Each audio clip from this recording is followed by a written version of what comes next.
예수 그리스도 이름으로 하나님 말씀 증거하겠습니다. 지금 같이 은혜 나누실 말씀 마태복음 6장 9절에서 13절까지 말씀 되겠습니다. 마태복음 6장 9절에서 13절까지 말씀.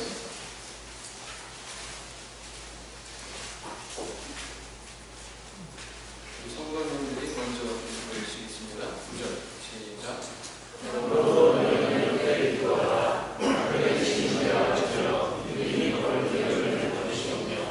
나라의 이루어지며 뜻이 하늘에서 이룬 것 같이 땅에서도 이루어지이다.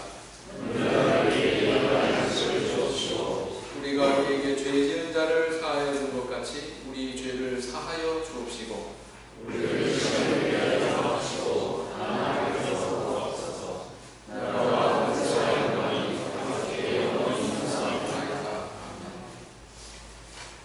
우리 주기도문에 대해서 지난 시간까지 모두 하늘에 속한 그런 영적인 간구에 대해서 살펴봤습니다. 오늘부터는 땅에 속한 그런 육적인 간구에 대한 내용이 나오고 있죠. 일용할 양식을 주옵시고 할 때 이 양식은 우리의 생활과 관련이 된 육적인 양식을 가리키고 있습니다. 이것이 육적인 양식을 가리키고 있다라고 하는 근거는 뭐죠? 그 근거는 우리는 문맥 속에서 찾아볼 수가 있습니다.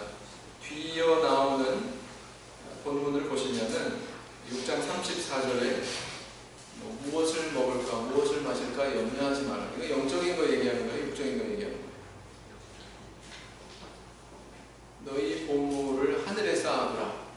뭐 이런 것도 영적인 것이 아니라 육적인 양식을 전제로 해서 말씀하시는 것이기 때문에 뒤이어 나오는 본문에 분명히 육적인 양식을 거론하고 있다. 그렇다면 그보다 더 앞서서 나오는 이 주기도문 내에서의 양식도 역시 육적인 양식을 가리키고 있다라는 사실을 알 수가 있다라는 것입니다.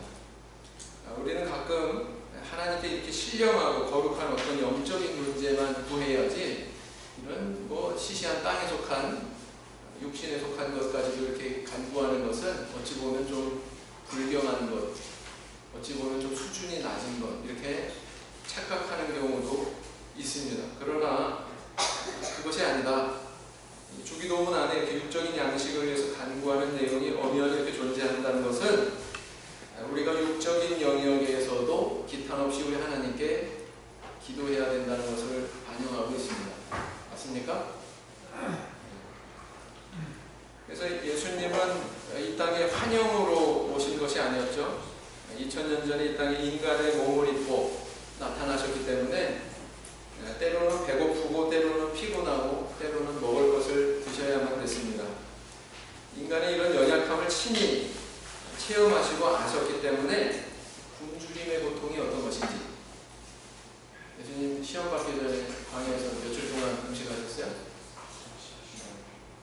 40일 동안 금식하셨어요. 예수님이니까 아무런 굶주림의 고통이 없었을까요? 있었을까요? 있었겠죠. 인간이 당하는 모든 연약함, 고통, 여기에 대해서 예수님께서 친히 체험하셨다. 육적인 고통을 그대로 체험하셨다는 것을 의미하는 것입니다. 따라서 이런 굶주림의 고통이 어떠한지, 인간이 도대체 무엇을 필요로 하는지에 대해서 예수님은 몸소 알고 계셨다라는 것입니다. 그런 체험이 있으셨기 때문에 하나님 말씀 듣겠다고 모여든 굶주린 백성들을 그냥 돌려보내지 않으시고 그들에게 떡과 물고기도 주셨잖아요. 소위 오병이어 기적이라고 하는 사복음서에 다 기록이 되어 있는 그 기적을 통해서 이 보리떡 5개와 물고기 2마리로 5,000명을 먹이신 그런 사건도 있습니다. 이 사건의 의미에 대해서도 우리가 새겨볼 때에 주님은 결코 영적인 것에만 관심 있는 것이 아니라 우리의 육적인 문제, 육적인 간구에 대해서도 귀를 기울이시는 분이시다 라는 것을 분명히 보여주고 있습니다. 요한복음 6장 11절, 요한복음 6장 11절.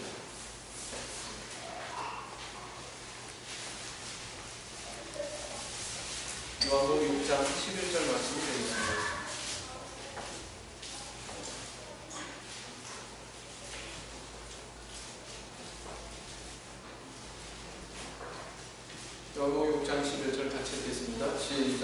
예수께서 떡을 가져 축사하신 후에 앉은 자들에게 나눠주시고 고기도 그렇게 저희의 원대로 주시다.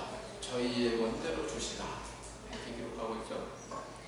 그래서 오늘날 우리는 우리 영혼을 위해서 기도하는 것처럼 또한 우리 육신의 문제를 위해서도 구할 수 있어야 된다는 것입니다. 다만 주기도문에서도 나타나고 있듯이 그분의 뜻에 합당하게 우리 육신의 문제도 구할 수 있어야 되겠다라는 것입니다. 과연 이 일용할 양식을 주옵시고 이 구절에 합당한 그런 간구를 우리는 하나님께 올리고 있습니까? 아니면은 그와는 불일치되는 그런 소원만 품고 있습니까? 오늘은 이 주기도문의 5번째 시간, 4번째 간구, 오늘날 우리에게 일용할 양식을 주옵시고 이 구절에 대해서 의미를 살펴보고 함께 은혜를 나눠보고자 합니다. 자, 먼저 이 어휘적인 의미를 살펴볼까요? 오늘날 이렇게 번역된 이 헬라어는 세메론 이렇게 발음한다고 해요. 이것은 요즘, 영어로는 these days 이런 뜻이고요. 우리 시대까지 이런 의미도 있다고 합니다. 그래서 이것은 한 번만이 아니라 지속적으로 그런 주신다, 지속적으로 달라고 하는 그런 의미가 있다는 것입니다.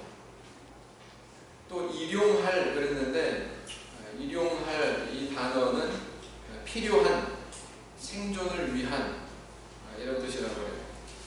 그래서 하나님께서 우리에게 뭘 주셨습니까? 가장 소중한, 온 천하보다도 귀한 뭘 주셨어요? 생명을 우리에게 선물로 주셨어요. 그래서 일생이라고 하는 우리의 삶을 살아가게 하셨습니다. 우리에게 생명을 주신 이가 생명의 어떤 위협을 느끼도록, 그 생명을 잃도록 그냥 방치하시는 분은 아니죠. 생명이 보존되도록 역시 부과되는 그런 은혜도 주시는 것이 합당하지 않겠습니까? 그것이 아마 생명 주신 분의 일치하는, 그분의 뜻에 일치하는 그런 손길일 거예요. 그래서 우리에게 생존에 필요한 그런 무엇을 공급하는 것, 그것은 하나님께서 우리에게 보여주신 은혜와 일치되는 그런 일이고, 우리가 그것을 간구한다면 그것도 역시 그 뜻에 일치하는 간구일 것이다 하는 것입니다.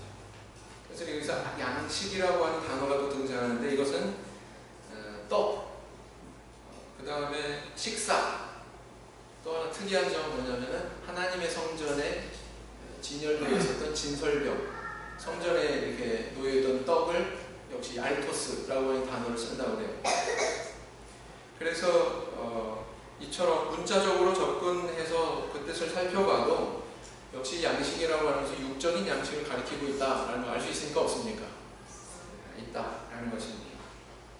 그래서 주님은 그냥 이 그날의 양식을 위해서 간구하라고 이렇게 말씀하고 계십니다. 그럼 이 기도를 올리는 우리가 우리 가슴 속에 새겨야 되는 그런 신앙적인 정신은 뭘까요? 교훈은 무엇일까요? 첫째는 뭐냐면은 우리의 필요를 채우시는 분이 바로 하나님이시다, 이 사실을 기억해야 된다는 것입니다. 민수기 11장 9절을 보세요. 민수기 11장 9절.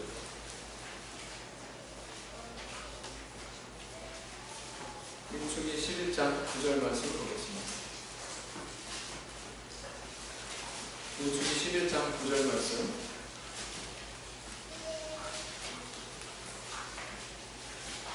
민수기 11장 9절 같이 읽겠습니다. 시작. 밤에 일찍이 자기네 내릴 때에 만나도 같이 내렸더라. 우리가 이 말씀의 교훈에 대해서 새겨볼 때에 과거 구약시대에 광야 생활을 했던 이스라엘 백성들의 모습을 조명하지 않을 수가 없습니다. 그들이 생활할 때 하나님께서 내려주시는 그 만나, 그와 결부해서 오늘의 말씀을 교훈 삼아 볼 수가 있죠. 자, 모세가 이스라엘 민족을 인도해가지고 광야에 들어가서 머문 시간이 몇 년이었습니까? 무려 40년이었어요. 그들은 농사 짓지도 않았습니다. 물건 팔면서 장사한 것도 아니에요. 근데 이 많은 백성들이, 무려 200만이나 되는 백성들이 어떻게 생존할 수 있었는가? 역사책에는 그 대답이 없고요. 오로지 성경 안에만 그 상황을 누가 해결해 주셨다고요? 하나님께서 해결해 주셨다. 어떻게 해결해 주셨습니까? 하늘에서 만나가 내려서 그들을 먹여주셨다. 이렇게 기록하고 있습니다.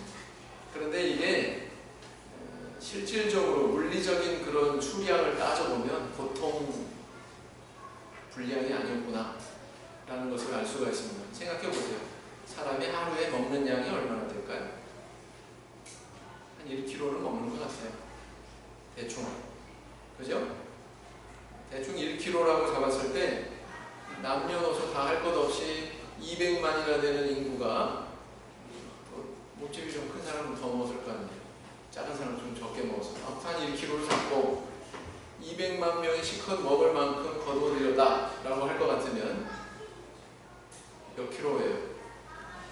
200만 곱하기 1kg만 해도 몇 킬로입니까? 200만 킬로그램이에요. 톤으로 따지면 몇 톤이에요? 2,000톤이에요. 2,000톤. 최기조 형제님 1톤 트럭이잖아요.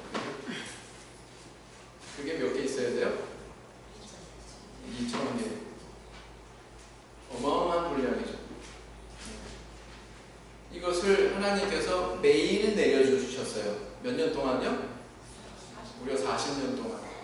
이건 하나님이 이렇게 내려주시는 그것을 인정하지 않으면 이 상황을 백성들이 어떻게 해결했나? 대답이 안 나와요. 그 광야에서. 광야는 농사 지을 수 없는 땅입니다. 요즘에야 첨단 기술이 있어서 가능하지만 이스라엘 백성들은 그런 기술 없었거든요. 정말 하나님께서 돌봐주시지 않으면 생존 자체가 불가능한 그런 곳이 바로 이것이었습니다. 그런데 그들은 생존했어요. 몇 년 동안? 무려 40년 동안. 그리고 이 만나를 언제까지 내려주셨을까요? 언제까지 내려주셨어요? 가나안 땅에 들어갔을 때 그들이 첫 소산물을 그 땅의 소산물을 취식했을 때 그때 만나가 멈춥니다. 여호수아서 5장 12절 말씀을 보겠습니다. 여호수아서 5장 12절 말씀을 보겠습니다.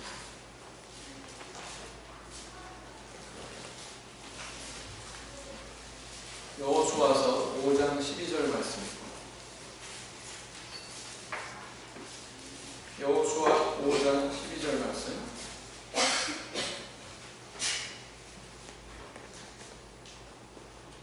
같이 읽겠습니다. 5장 12절. 시작. 그 땅 소산을 먹은 다음 날에 만나가 멈췄으니 이스라엘 사람들이 다시는 만나를 얻지 못하였고 그 해에 가나안 땅의 열매를 먹었더라. 그래서 이스라엘 백성들이 가나안 땅에 들어가서 그 땅의 첫 소산물을 먹으니까 이게 멈췄어요. 그 전까지는 무려 40년 동안 하루하루 거의 2,000톤에 해당되는 그런 만나가 이스라엘 백성들에게 내려졌습니다. 이렇게 만나만 먹는다고 사람이 살 수 있어요? 뭘 필요로 해요, 사람이? 입고 살아야죠. 그죠? 근데 성경에 뭐라고 기록하고 있었습니까? 뭐라고 기록하고 있어요? 40년 동안 의복이 닳지 않았고 신발이 닳지 않았다. 그렇게 기록하고 있습니다. 그래서 이처럼 이스라엘 백성들이 자신의 땀방울로 먹은 것이 아니라 하나님께서 내려주신 은혜로 먹었다. 그리고 그 기간에 입고 또 신을 신고 살았다. 라는 이 사실을 우리 주목해야 됩니다. 그들의 노력이 아니었어요. 그들의 땀방울 때문이 아니었어요. 하나님께서 주신 은혜 때문이었습니다. 오늘날 우리에게 아주 중요한 교훈을 던져주고 있죠. 하나님의 은혜를 기억해라. 이 만나를 그냥 멈춘 이후에 그냥 잊혀진 것이 아니라 그것을 계속 대대로 기억하게 하기 위해서 하나님께서 내리신 조치가 있어요. 뭡니까? 항아리에다가 그것을 넣어가지고 하나님의 언약궤 곁에 두어라. 이렇게 명령하십니다. 그래서 항아리에 만나를 넣었고요. 언약궤 곁에 두었습니다. 이게 뭘 의미할까요?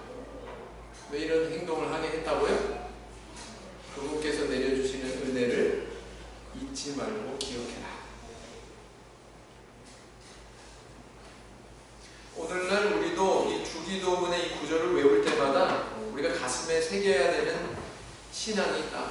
그것은 바로 뭐냐? 내 땀방울 때문에, 내 노력 때문에, 내 수고 때문에 내가 먹는 게 아니라 하나님께서 내려주신 은혜 때문에 내가 먹고 있다라는 사실을 기억하라는 것입니다. 일용할 양식을 주옵시고. 우리는 가끔 내 노력, 내 힘으로 사는 것처럼 착각하기 때문에 그렇죠. 그래서 때로는 교만하고, 때로는 하나님 믿는 신앙에서 이탈하려고 그러고, 그분의 존재에 대해서 부정하려고 합니다. 근데 하나님은 그것을 막을 수 있는 안전장치를 주기도문 안에 넣어두셨어요. 그 안전장치가 바로 오늘 본문에 일용할 양식을 주옵시고 이 말씀이다 라는 것입니다. 그래서 우리 성도님들 이 기도 올릴 때마다 바로 내가 아니라 하나님께서 주시는 은혜로 내가 지금 생존하고 있다. 이 믿음 가슴속에 깊이 새기시는 저와 우리 성도님들 되기를 원합니다. 신명기 8장 17절에서 18절 말씀 보시겠습니다. 신명기 8장 17절에서 18절까지 말씀.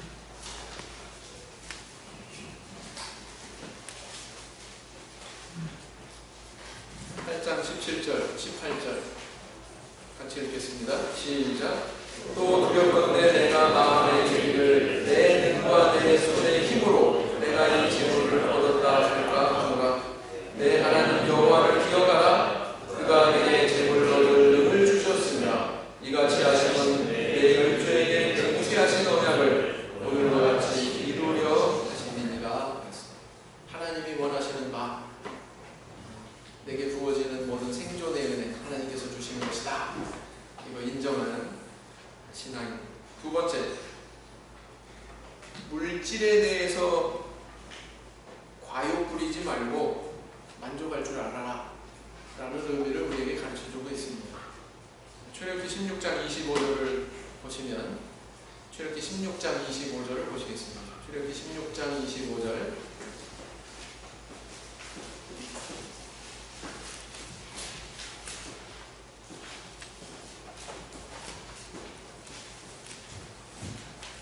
출애굽기 16장 25절 말씀을 보시겠습니다. 같이 읽겠습니다. 시작. 모세가 가로되 오늘은 그것을 먹으라. 오늘은 여호와께 안식일인즉 오늘은 너희가 그것을 들에서 얻지 못하리라. 자, 하나님께서 만나를 내려주실 때 그냥 내려주신 것이 아니라 뭔가 일정한 법칙을 그 안에 넣어두셨어요. 첫 번째 법칙은 뭐냐면은 일일 소모의 원칙입니다. 일일 소모의 원칙. 무슨 얘기냐? 만나를 아무리 양껏 많이 거두었어도 하루만 지나면 이게 어떻게 돼요? 썩어버려요. 그러니까 하루 안에 이거 다 먹어야 돼. 두 번째 원칙은 뭐냐면은 안식일 휴무의 원칙입니다. 하나님께서도 안식하셨죠?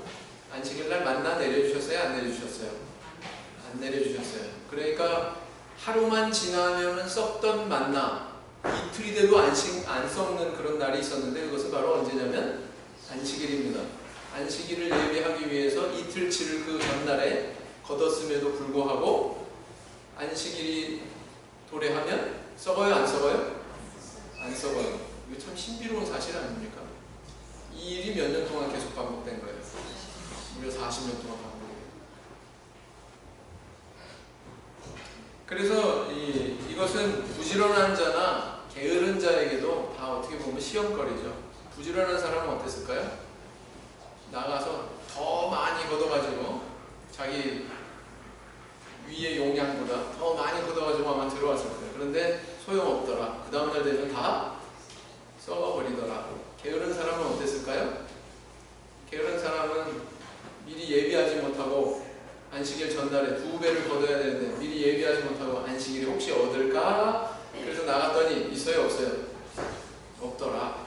헛걸음했더라 라는 것입니다. 그리고 이렇게 하나님께서는 만나를 통해서 이스라엘 백성들에게 안식일 지키는 것을 훈련시키셨어요. 그런데 안식일 지키는 것만 훈련시킨 게 아니라 뭐까지 훈련시킨 것이냐면은 일일 소모의 원칙에 입각해서 보면 절제 훈련을 하셨어요. 탐욕을 부리지 않는 마음을 훈련시키셨어요. 오늘 기도문을 한번 관찰해 보세요. 1년 먹을 양식도 아니고 100년 먹을 양식도 아니고 뭐라고 하냐면 일용할 양식, 데일리 브레드. 그날 그냥 필요한 양식, 필요한 만큼만 달라. 이런 간구의 내용이다 라는 것을 우리는 주목할 필요가 있습니다. 이것은 우리가 일용직 근로자로 살라는 의미는 아니에요. 그냥 그날 벌어서 그날 먹어라, 그런 의미의 내용이 아니다 라는 것입니다. 필요할 때 필요한 만큼 내게 주시라, 이런 간구다 라는 것입니다. 그래서 이 간구의 내용에는 이런 절제의 정신이 흐르고 있습니다. 그리고 만족의 정신이 흐르고 있어요. 오늘날 우리도 이 물질에 대해서 하나님께서 바라시는 바가 있다면 그것은 바로 절제하는 마음입니다. 물질에 대해서 너무 탐내지 마. 그거 많이 소유해봐야 썩는다.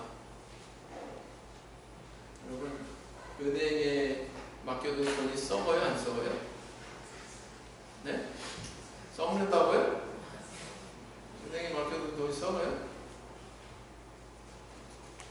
그런 의미가 아니고, 모으는 사람 따로 있고 또 쓰는 사람 따로 있기도 해요. 아무리 많이 모아봤자. 맞습니까? 어디 요긴하게 쓰려고 잔뜩 모아놓고 설레는 마음으로 이렇게 통장 들여다보고 그랬는데 어느 날 여기 가서 툭 사고 터지고 저기 가서 뭐 병원 가보세요. 알고 봤더니 병원 의사한테 다 갖다 바치고 그러지 않습니까?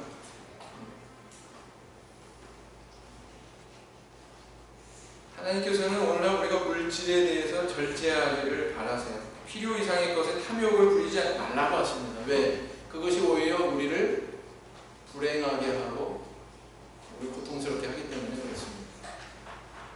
물질의 특성 자체를 이해해라. 그것은 그렇게 탐욕을 부릴 대상이 아니다. 필요한 만큼만 활용하면 되는 거다. 이것을 우리에게 말씀하고 싶은 거란 말이죠. 만나를 통해서 이미 이스라엘 백성들에게 주셨던 교훈처럼 이 땅에서의 만나는 바로 그런 거야. 이렇게 말씀하고 계십니다. 탐욕에 사로잡힐 때 우리는 범죄하게 되고 우리 스스로가 불행하게 되기가 쉽습니다. 우리 성분 다윗도 그러했죠. 다윗은 그렇게 하나님 앞에 범죄한 경우가 별로 없었어요. 거의 없었어요.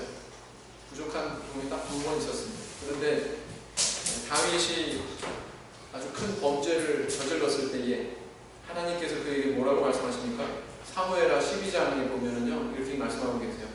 내 주인의 집을 내게 주고, 내 주인이 누구를 가르칩니까? 사울왕. 내 주인의 집을 내게 주고, 내 주인의 처들을 내 품에 두고, 이스라엘과 유다 족속을 내게 맡겼느니라. 만일 그것이 부족하였을 것 같으면 내가 내게 이것저것을 더 주었으리라. 너 만약에 결핍된 게 있었다면 내가 더 줬을 거야. 근데 너는 지금 내가 준 것이 충분히 만족스러울 만큼 받은 상태야. 이런 뜻 아닙니까? 근데 너 어떻게 이렇게 이런 일을 저지를 수 있지? 라면서 책망의 말을 건네고 계신 거죠. 왕위도 주시고 나는 또 처들을 주시고 부족할 것 같으면 더 주었을 거다. 이렇게 말씀하신다. 다윗에게 결핍된 것이 없었습니다. 뭘 반영하고 있습니까? 다윗은 결국 탐욕에 붙들려 있었구나. 탐욕에 사로잡혀 있었구나. 그리고 그 탐욕에 사로잡힌 마음이 어디로 인도했구나. 범죄하는 자리로 인도했구나. 라는 사실을 알 수 있어요? 없어요? 있습니다. 그래서 이렇게 탐욕에 사로잡힌 마음은 결국 범죄의 자리로 이끌고요. 결국은 나 자신을 불행하게 만들게 되더라. 라는 것입니다. 그래서 하나님께서는 우리가 물질에 대해서 과도한 욕심을 부리지 않기를 바라세요. 탐욕을 부리지 않기를 바라세요. 이런 우화가 있습니다. 한 구두장이가 있었는데요. 넉넉하지는 않았지만 사람들의 구두를 닦으면서 밥은 먹고 살았고 그렇게 열심히 육체 노동을 하니까 밤에는 잠을 잘 때 아주 달게 잤고 또 이렇게 일하면서 흥얼거리면서 노래 부르는 게 취미인데 노래를 곧잘해서 주변 사람들이 박수칠 만큼 노래를 잘했다는 것입니다. 아주 행복하게 그렇게 살고 있었는데, 반면 그에게 매일 구두를 맡기고 구두를 닦고 있는 한 은행원은 비록 많은 돈을 벌었지만 너무 바쁜 일상 때문에 매우 힘든 그런 시간들을 보내고 있었답니다. 매일 새벽같이 일어나서 이른 시간에 출근해야 됐고요. 또 이렇게 밥 먹을 시간도 챙기기 힘들 만큼 그런 바쁜 일과를 보냈습니다. 뿐만 아니라 승진과 영업 실적에 대한 염려 때문에 밤에는 잠을 설쳤대요. 결국은 불면증에 걸리고 말았습니다. 이 사람 소원, 잠 한번 시컷 잤으면 좋겠다. 이게 그 사람의 소원이었습니다. 어느 날 구두를 닦는데 구두장이와 대화하는 가운데 이 사람이 참 행복한 삶을 살고 있다는 것을 그는 발견하게 됩니다. 그래서 이제 어느 날 제안을 해요. 여보시오, 내가 돈 5억을 줄 테니 당신의 그 행복을 나한테 파시오. 돈 5억을 건넸답니다. 구두장이가 갑자기 돈 5억을 받고는 부자가 됐어요. 야, 좋습니다. 팔겠습니다. 5억을 받아들려면 집으로 갔습니다. 이제 더 이상 일할 필요가 있어요? 없어요? 일할 필요가 없게 됐습니다. 그런데 문제가 생겼어요. 일을 안 하게 되니 밤에 잠을 달게 자요? 못 자요? 못 자요. 더 이상 노래 부를 필요도 있어요? 없어요? 층간소음 때문에 노래도 하지 말고 노래도 못하게 됐어요. 그리고 심각한 문제가 생겼는데 불면증이 생겼어요. 속에 염려가 하나 생겼는데 그건 뭐냐면 내가 지금 가지고 있는 돈을 누가 와서 훔쳐가면 어떡하나. 그래서 밤중에 잠자다가 작은 인기척에도 그는 깜짝 화들짝 놀래가지고 일어나고 막 이곳저곳을 살펴보기 시작했습니다. 그렇게 한 달이 지났어요. 이 구두장이가 어떻게 했을까요? 다시 그 5억 돈을 들고는 은행원에게 갔습니다. 이 돈 도로 가져가시오. 이 돈 때문에 나는 더 이상 일할 수도 없고 잠을 제대로 잘 수도 없고 노래도 잊어버렸고 나는 불행해졌습니다. 하나도 행복하지 않습니다. 그러니 이거 도로 가져가시오. 그리고 돌려줬다고 하는 그런 우화 이야기가 있습니다. 정말 우리의 실상을 가장 잘 나타내는 그런 이야기죠. 우리는 아주 작은 것에 대해서 행복을 느끼고요. 내가 생각하고 있는 어떤 그런 탐욕에 의한 그것을 소유했을 때 정작 그만큼의 행복을 못 느끼는 경우가 참 많아요. 그렇지 않습니까? 전도서 2장 24절 말씀 보시겠습니다. 정정하겠습니다. 잠언 30장 8절 말씀 보시겠습니다. 잠언 30장 8절 말씀. 잠언 30장 8절 말씀 함께 보시겠습니다.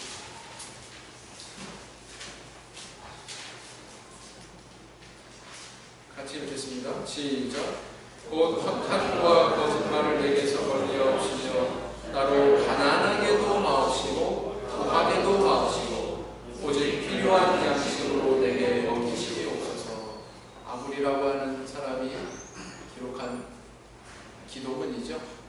근데 이 아굴의 기도는 성도님들의 소원이 되길 원합니다. 그 다음 세 번째, 또 뭘 교훈하고 있습니까? 함께 나눌 이웃이 있음을 기억하라 라는 것입니다. 함께 나눌 이웃이 있다. 출애굽기 16장으로 가서 보시면 16장 18절에 출애굽기 16장 18절 말씀을 다시 찾겠습니다. 출애굽기 16장 18절 말씀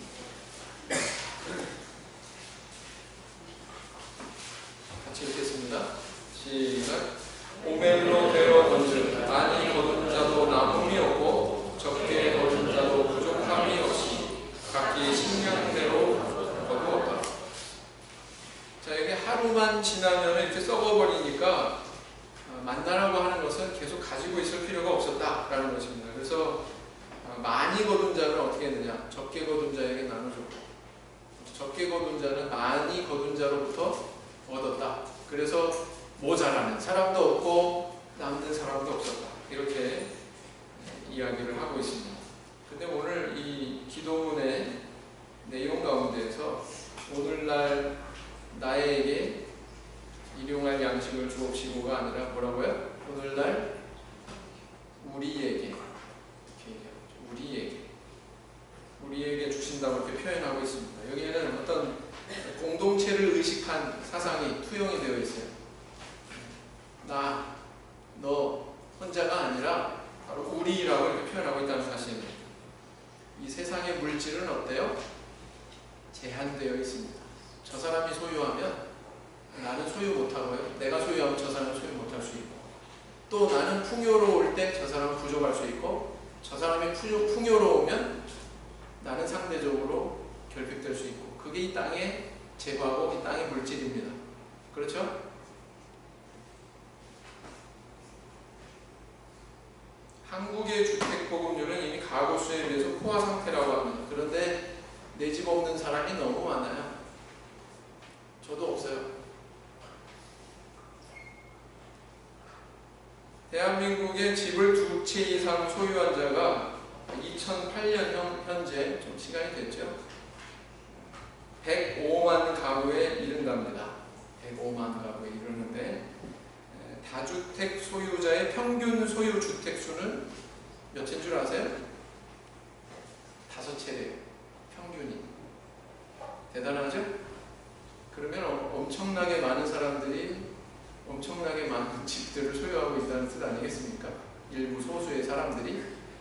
그 이외에는 없는 거예요. 없으니까 전세 살고 월세 살고 새 살겠죠. 많이 소유한 자들이 만족하지 않고 더 소유하고자 욕심을 냅니다. 이게 문제죠. 네. 그릇된 탐욕, 욕망, 이것이 불평등, 소유의 불균형을 우리에게 가져다 준다라는 것입니다. 근데 성경에 이런 말씀이 있어요. 이사야 5장 8절. 이사야 5장 8절.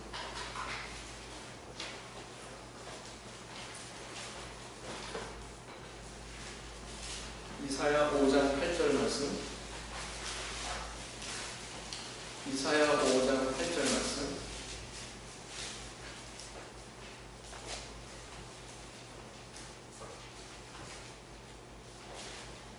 이사야 5장 8절 같이 읽겠습니다. 시작. 가옥의 가옥을 대하여 전토의 전토를 더하여 빈틈이 없도록 하고 이 땅 가운데서 홀로 거하려 하는 그들은 화 있을지니라. 이사야 선지자의 입술을 통해서 화가 선포된, 저주가 선포된 대상들이 있는데 그 사람들이 한 일이 뭐예요?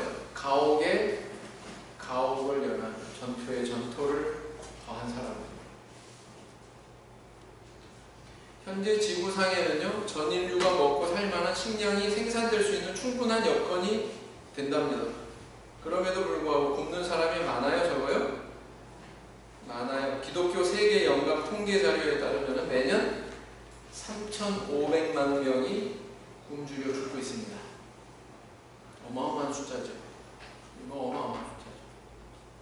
우리나라 인구가 5천만 명인데 3,500만 명이 굶주리고 죽어가고 있다. 엄청난 숫자죠. 이것은 분명히 사람들의 어떤 공동체 의식이 결여된 모습을 반영하고 있다. 우리 사회가 얼마나 그런 정신이 결여되어 있는지 분명히 반영하고 있다. 헬무트 골비처라고 하는 사람이 이렇게 지적을 했답니다. 인류의 3분의 1은 살 빼려고 다이어트하고 지내고 있고 3분의 2는 굶지 않으려고 굶주림을 면하려고 애쓰고 있다. 그런데 풍요를 누리는 그 3분의 1이 대부분 기독교도다. 이렇게 얘기했어요. 그래서 어찌 보면 이 주기도문의 내용대로 우리가 공동체 의식을 가지고서 살아간다면 이런 일이 발생할 수 있을까? 사실은 그 기도문을 올리면서도 그런 공동체 의식은 우리가 주목하지 못하고 사는 모습이 아닌가, 우리 자신을 돌아보게 된다라는 것입니다. 그래서 우리가 기도를 드릴 때마다 기억해야 될 것은 이 지구상에 같은 시대에 태어난 많은 사람들, 굶주리고 있는 많은 사람들이 있다는 것. 그들을 위해서 내가 어떻게 합당하게 살아야 되고 어떻게 실천하면서 살아야 되는지, 거기에 대해서 우리가 생각할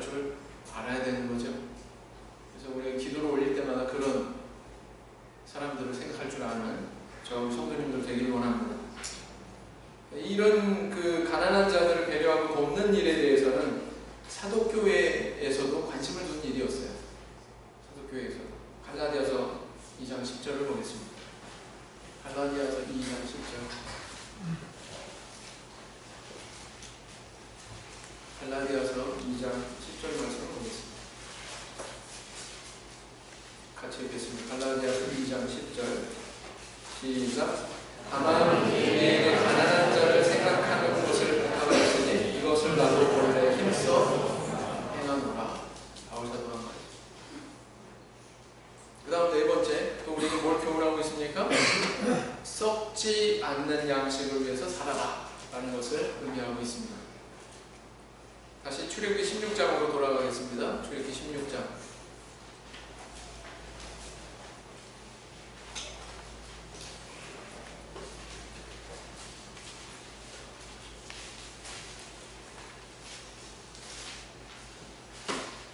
출애굽기 16장 20절에서 21절 2절 같이 소리내서 읽겠습니다. 시작. 그들이 모세의 말을 청종치 아니하고 더러는 아침까지 두었더니 벌레가 생기고 냄새가 난지라. 모세가 그들에게 말하니라. 우리가 아침마다 각기 식량대로 거두고 해가 뜨겁게 쪼이면 그것이 쓰러졌더라. 자, 만나의 변함없는 특성, 그것은 바로 하루를 넘길 수 있다 없다? 넘길 수 없다. 썩어져 버리는 것이다 라는 것입니다. 썩어져 버리는 것이다. 근데 이 썩어진다고 하는 특성에 대해서 우리가 얼마만큼 인정하고 절감을 하느냐라는 거예요. 물질의 특성에 대해서. 썩기 전에 뭔가 활용해야 되잖아요. 그죠? 만약 우리 성도님들이 뭔가 장과가 났다가 음식을 잔뜩, 음식 재료들을 사 놓았는데 그게 썩으려고 한다고 가만 안 놔두실 거예요. 어떻게 하시겠습니까? 뭔가 요리를 해서 식구들한테 먹이든가 아니면 식구들이 다 배부르면 그거 어떻게 하세요? 교회로 가져오든가, 그죠? 그래서 나눠 먹든가 그러지 않습니까? 사람은 살기 위해서 반드시 먹어야 돼요. 그러나 하나님은 사람을 먹기 위해서 태어나게 하지는 않으셨죠.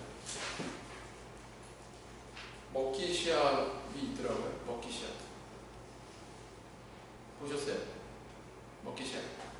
먹기 시합 우승자가 있는데 재미동포 이선정씨, 키는 165cm, 체중은 45kg. 먹기 시합 나가는 여자분이 아주 깡마른 체격인데 3년간 먹기 시합에 나가가지고 30여 차례 우승을 했습니다. 30여 차례. 8분 동안에 햄버거 60개, 생굴 10분 안에 552개를 먹어치우는 그런 실력입니다.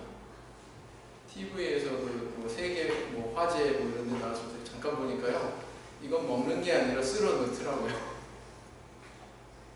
그렇게 해서 대회에 나가가지고 우승 상금을 모았는데 그렇게 모은 상금만 1억 5천만 원. 대단하죠? 근데 이 사람이 행복할까요? 많이 먹어서 행복할까요? 성경에 보면 뭐 솔로몬 왕이 뭐 하루 먹는 식사의 그 분량을 갖다가 쭉 기록을 하고 있는데 그거 다 솔로몬 왕 혼자 먹었을까요? 그거 함께 동행한 사람들이 같이 먹었겠죠. 솔로몬 왕이 6개 먹었을까요? 그러지 않았겠죠.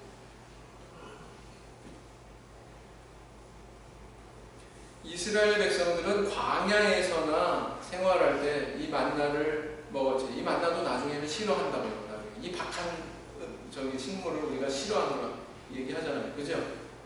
거기에서만 그거 먹었지. 천국에 들어가가지고, 아니 천국이라 가나안 땅에 들어가가지고 만나가 내렸어요? 안 내렸어요? 안 내렸다고 그랬죠. 광야에서나 먹는 음식이 뭐였어요? 만나였어요.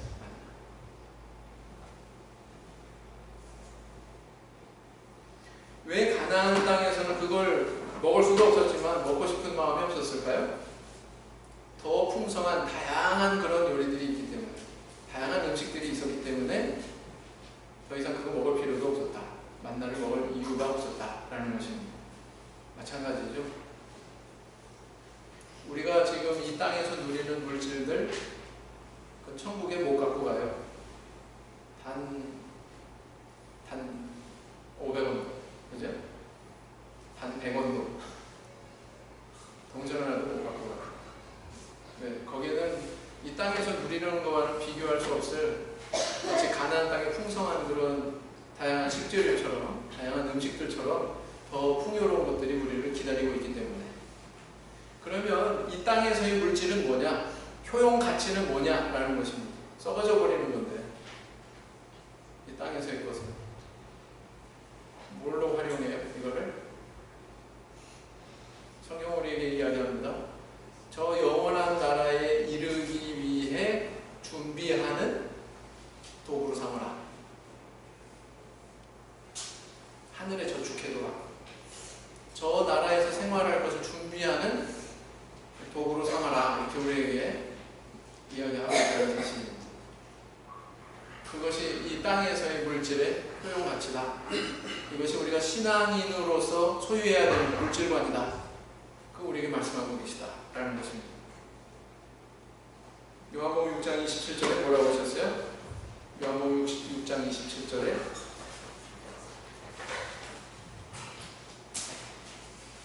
요한복음 6장 27절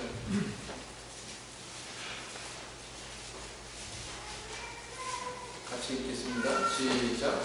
썩는 양식을 위하여 일하지 말고 영생하도록 있는 양식을 위하여 하라. 이 양식은 인자가 너희에게 주리니 인자는 아버지 하나님의 치신 자녀라. 오병이의 기적을 맛보고 예수님 앞에 나타난 무리들을 겨냥해서 예수님은 재차 그들에게 떡을 공급하지 않으셨어요. 그들은 재차 떡을 주기를 요구했지만 예수님은 공급하지 않으시고는 뭐라고 말씀하셔요? 썩는 양식을 위하여 일하지 말고 뭐라고요?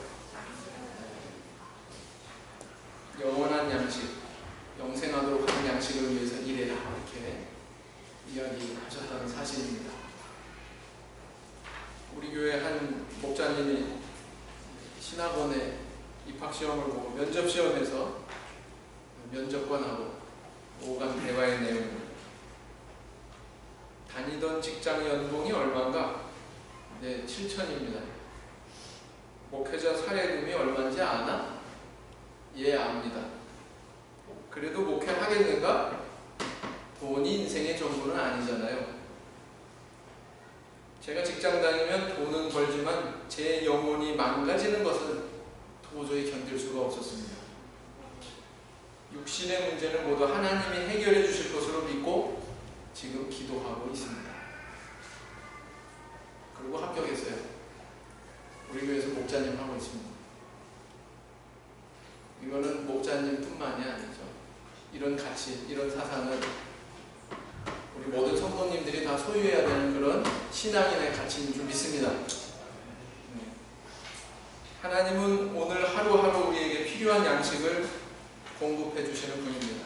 내 능력이 아니라, 내 땀방울이 아니라 그건 하나님의 은혜다. 우리가 욕심을 버린다면 하나님은 만족할 만큼 주시는 분이다. 맞습니까? 그러니까 너무 탐욕 부리지 말자. 그분의 은혜를 인정하고 그분의 손길을 인정하는 그런 삶을 살아야 되겠습니다. 더욱이 이 땅의 물질 그 자체가 목적이 아니라 그것을 활용해서 우리가 영생에 이르도록 우리 자신을 가꾸고 노력하는데 그것을 활용할 수 있어야 되겠습니다. 그래서 오늘날 우리에게 일용할 양식을 주옵시고 이렇게 기도하실 때마다 이런 믿음, 이런 신앙을 마음속에 깊이 새기시면서 하나님께 기도하시는 저와 우리 성도님들 다 되시기를 주신 이름으로 기원드립니다. 우상 기도하시겠습니다.